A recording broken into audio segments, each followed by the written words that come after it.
My name's Miles too. I'm with Green Resources as a technology account manager. We handle everything from network architects to programmers to project managers.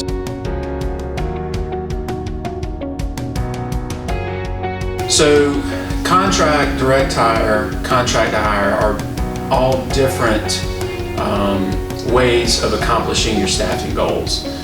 Contract employees generally have a limited engagement. They have a time period that the position is set to expire.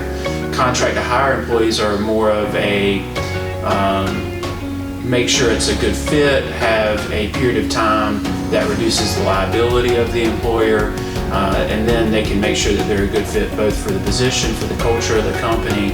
A direct hire is the third option generally, and that allows the employer to use a staffing agency such as Green Resources to help them find the perfect candidate and then bring them directly on as a full-time employee.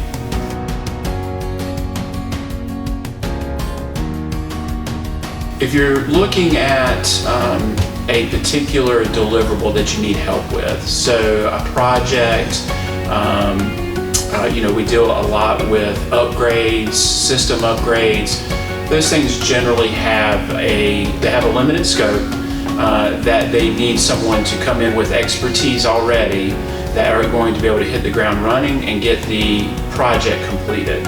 And then contract to hire is where you have a need for a full-time position, but you want to make sure that you're bringing on the right person before you go through the process of making them a full-time employee.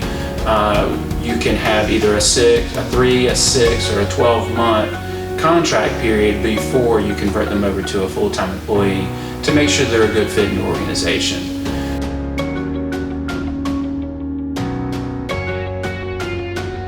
That's actually something we run into every day. In the market that we're in right now, especially in the Triangle, it's a very challenging market to find talent that's available.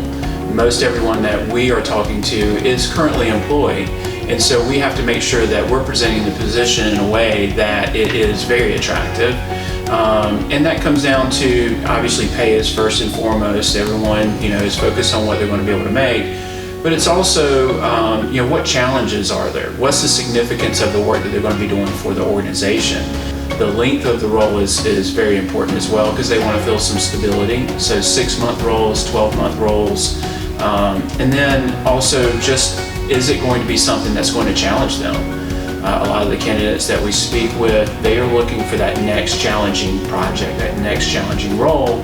And they also want to feel valued, even in a contract role.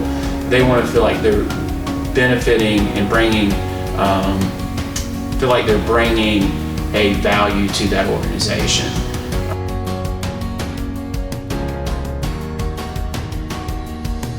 One of the nice things about the contract workforce and using a staffing company is that the employer of record is the staffing company, and so we handle coaching, we handle any type of disciplinary actions or disciplinary notices. We also take on the liability side for workman's comp and benefits as well. So whether it's a contract role or a contract to hire role, you really have a lot less liability or exposure in bringing that person on to make sure that they are a good fit for either the trial period before they're brought on full time or for that project engagement.